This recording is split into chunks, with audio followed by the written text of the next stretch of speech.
Hello everyone दोस्तों, this is Sandeep Sharma और आज हम बात करने वाले हैं भागवत गीता के श्लोक नंबर 14 के बारे में कि श्लोक नंबर 14 में क्या लिखा गया है। अभी तक हमने 1 से लेकर 13 श्लोक पढ़े हैं। बहुत ही अच्छे तरीके से एक एक वर्ड पढ़ के हमने देखा कि उस श्लोक में क्या लिखा हुआ है, क्योंकि हमें पढ़ना है बिल्कुल एक एक वर्ड, ताकि हमें बहुत अच्छी तरह से इस चीज़ को समझ पाए कि इन श्लोकों के अंदर क्या वर्णन किया गया है और क्या लिखा गया है, जिससे हम अपने लाइफ को चेंज कर सकते हैं अकॉर्डिंग टू दिस बुक। क्योंकि मैंने बहुत लोगों से सुना है और बहुत वीडियोस भी मैंने भी देखी हैं कि भागवत गीता पढ़ने से आपके जीवन की सारी समस्याओं का हल इसके अंदर छुपा था। बस आपको इसको समझने की ज़रूरत है। जो सवाल आपके मन के अंदर है और उसके आपको जवाब किसी से नहीं मिल रहे हैं, उसका जवाब इसके अंदर आपको मिल जाएगा। तो इसको गहनता से एक एक वर्ड को समझने के लिए और पढ़ने के लिए हम एक एक वर्ड, एक एक व्याख्या, एक एक श्लोक एक दिन में कंप्लीट कर रहे हैं। तो चलिए शुरू करते हैं, देर ना करते हुए। श्लोक नंबर 14, उसका व्याख्यान। चित्ररथ गंधर्व ने अर्जुन को 100 दिव्य घोड़ों दिए थे। इन घोड़ों में से यह विशेषता थी कि इनमें से युद्ध में कितने ही घोड़े क्यों न मारे जाए, पर ये संख्या में 100 के 100 ही बने रहते हैं, कम नहीं होते थे। वे पृथ्वी, स्वर्ग आदि सभी स्थानों में जा सकते हैं। इन्हीं 100 घोड़ों में से सुंदर और सुसज्जित 4 सफेद घोड़े अर्जुन के रथ में जते हुए थे। यज्ञों में आहुति रूप से दिए गए घी को खाते खाते अग्नि को अर्जुन की हो गया था। इसलिए अग्निदेव खांडव वन की विलक्षण जड़ी बूटियां खाकर अपना अर्जिन दूर करना चाहते थे, परंतु देवताओं के द्वारा खांडव वन की रक्षा की जाने के कारण अग्निदेव अपने कार्य में सफल नहीं हो पाते थे। वे जब जब खांडव वन को जलाते तब तब इंद्र वर्षा करके उसको अग्निदेव को बुझा देते थे। अंत में अर्जुन की सहायता से अग्नि ने उस पूरे वन को जलाकर अपना अर्जुन दूर किया और प्रसन्न होकर अर्जुन को यह बहुत बड़ा रथ दिया। 9 बैलगाड़ियों में जितने अस्त्र शस्त्र आ सकते हैं उतने अस्त्र शस्त्र इस रथ में पड़े रहते थे। यह सोने से मढ़ा हुआ और तेजोमय था। इसके पहिए बड़े ही दृढ़ एवं विशाल थे। इसकी ध्वजा बिजली के समान चमकती थी। यह ध्वजा 4 कोस तक फहराया करती थी। इतनी लंबी होने पर भी इसने ना तो बोझ था, ना यह कहीं रुकती थी और ना कहीं वृक्ष आदि में अटकती थी। इस ध्वजा पर हनुमान जी विराजमान थे। कहने का तात्पर्य है कि उस सुंदर और तेजोमय रथ पर साक्षात भगवान श्री कृष्ण और उनके प्यारे भक्त अर्जुन के विराजमान होने से उस रथ की शोभा तेज बहुत ज्यादा बढ़ गया था। माँ नाम लक्ष्मी का है और धव नाम पति का है, अतः माधव नाम लक्ष्मीपति का है। यह पांडव नाम अर्जुन का है, क्योंकि अर्जुन सभी पांडवों में मुख्य है। अर्जुन नर के और श्री कृष्ण नारायण के अवतार थे। महाभारत के प्रत्येक पर्व के आरंभ में नर अर्जुन और नारायण भगवान श्री कृष्ण को नमस्कार किया गया। इस दृष्टि से पांडव सेना में भगवान श्री कृष्ण और अर्जुन ये दोनों मुख्य थे।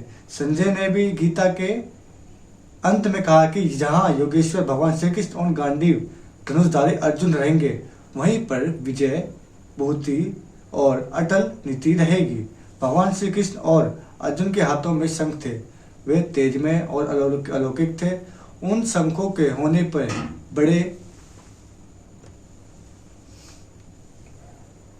बड़े जोर बजाए। यह शंख हो सकती है कि कौरव पक्ष में मुख्य सेनापति पितामह भीष्म है, इसलिए उनका सबसे पहला शंख बजाना ठीक है, परंतु पांडव सेना में मुख्य सेनापति धृष्टद्युम्न के रहते हुए भी सारथी बने हुए भगवान श्री कृष्ण ने सबसे पहले शंख क्यों बजाया? इसका समाधान है कि भगवान सारथी बन चाहे महारथी बने, उनकी मुख्य कभी मिट नहीं सकती। वे जिस किसी भी पद पर है सदा सबसे बड़े ही बने रहते हैं, कारण कि वे अछूत हैं, कभी च्युतनीय होते ही नहीं। पांडव सेना में भगवान श्री कृष्ण ही मुख्य थे और वे ही सबका संचालन करते थे। जब वे बाल्यावस्था में थे उस समय भी नंद उपनंद आदि उनकी बात मानते थे। तभी तो उन्होंने बालक श्री कृष्ण के कहने से परंपरा से चली गई इंद्र पूजा को छोड़कर गोवर्धन पूजा करनी शुरू की थी। तात्पर्य है कि भगवान जिस किसी अवस्था में जिस किसी स्थान पे और जहाँ भी कहीं रहते हैं वहाँ वे मुख्य ही रहते हैं। इसलिए भगवान ने पांडव सेना में सबसे पहले शंख बजाया। जो स्वयं छोटा होता है वहीं ऊंचे स्थान पर नियुक्त होने से बड़ा माना जाता है। अतः जो ऊंचे स्थान के कारण अपने को बड़ा मानता है वह स्वयं वास्तव में छोटा ही होता है। परंतु जो स्वयं बड़ा होता है वह जहाँ भी रहता है उसके कारण वह स्थान भी बड़ा माना जाता है। जैसे भगवान सारथी बने हैं तो उनके कारण वह सारथी का पद भी ऊंचा हो गया था। यानी कहने का इसमें श्लोक ये है कि इस श्लोक में बताया गया कि अर्जुन को एक रथ मिला था। जब खांडव वन को जला दिया गया था, अग्निदेव ने जलाया था, तब उन्होंने अर्जुन से प्रसन्न होकर उसको एक रथ प्रदान किया था। और उस रथ में 9 रथों के बराबर जो 9 बड़े रथ हैं, जितना उसमें अस्त्र शस्त्र आ सकता था उतना अस्त्र शस्त्र अर्जुन के सिर्फ एक रथ के अंदर आ सकता था। तो ये उनको मिला था और उनको 100 घोड़े, मतलब उनको एक ऐसा वरदान मिले, ऐसा घोड़े मिलते जो 100 घोड़े थे। अगर उनमें से कितने भी घोड़े मार दी जाए लेकिन उनकी गिनती 100 ही रहेगी, वो कम नहीं है। उनमें से 4 घोड़े जो सफेद करते वो अर्जुन के रथ में लगे हुए थे। और इसमें ये बताया कि बहुत ही एक अच्छी सी चीज मेरे को पता चली, इसके अंदर बताया गया कि इंसान बड़ा नहीं होता, मतलब इंसान का पद बड़ा नहीं होता, वो इंसान बड़ा होता है, मतलब उसके कर्म बड़े होते हैं। अगर किसी इंसान के कर्म काफ़ी अच्छे हैं, काफ़ी ही अच्छे हैं, बहुत ही अच्छे हैं, तो इससे फर्क नहीं पड़ता वो किस पोजीशन पे बैठा है या किस जगह पे बैठा है, वो जिस स्थान पे बैठ जाएगा वो स्थान ही बड़ा हो जाएगा। ऐसा श्री भगवान के लिए कहा है कि श्री भगवान जहाँ पे भी बैठ जाए वो भगवान थे।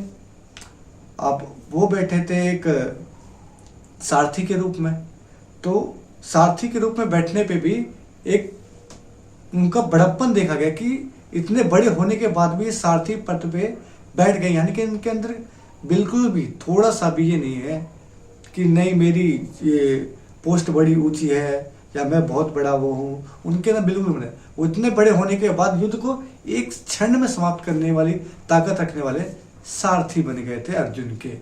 तो इसमें आप सोच सकते हैं कि कितनी बड़ी बात उन्होंने कही है। तो इंसान को कभी भी ये चीज़ नहीं सोचनी चाहिए मैं इस पद पे बैठा हूँ या इस पद पे बैठा हूँ तो सब उसके नीचे वाले छोटे हैं और हम छोटी चीज़ों पे नहीं बैठ सकते या छोटे पद पे नहीं बैठ सकते, छोटी लोगों से बात नहीं कर सकते। उसके बात करने से हमें अपना तिरस्कार मालूम हो जाएगा। तो ऐसा अगर सभी जीव और सभी लोग और सभी पद बराबर होते हैं, उनमें कोई भेदभाव नहीं होता है, ये उनमें मान लेना चाहिए लोगों को। तो इसमें श्लोक में ये मतलब बताया। मैंने कहा था अगर आप एक एक श्लोक पढ़ेंगे एक एक दिन में, उसमें ऐसी ऐसी चीजें आपको निकल के आएंगी ना कि चीजों में खुल जाएंगी ना, अंदर तक बात दिमाग में घुस जा रही कि हाँ इसमें ये लिखा हुआ है। तो आज के श्लोक में सिर्फ इतना ही लिखा हुआ था। अगर आपको वीडियो अच्छी लगती हो तो प्लीज़ वीडियो को लाइक शेयर एंड सब्सक्राइब जरूर कर दीजिए मेरे चैनल को। अगर आपको अच्छी लगती हो तो एक एक वर्ड समझ के हम एक एक श्लोक पढ़ के उसके अर्थ के साथ समझेंगे। धीरे धीरे जैसे हम श्लोक में आगे बढ़ते जा रहे मजा तो तब आने वाला है जब श्री भगवान कृष्ण अर्जुन से अनुवाद करते हैं कि उसमें क्या लिखा हुआ, उसमें इन्होंने क्या समझाया, वहाँ हमें असली ज्ञान मिलने वाला है भगवान के मुख से। तो उसके लिए प्लीज़ आप मेरे चैनल को सब्सक्राइब कर दीजिए और बेल आइकन दबा दिए ताकि आपको नोटिफिकेशन मिल जाए कि अगले श्लोक में क्या लिखा हुआ है और अच्छे से हम पढ़ सके। तो मिलते हैं नेक्स्ट टाइम इस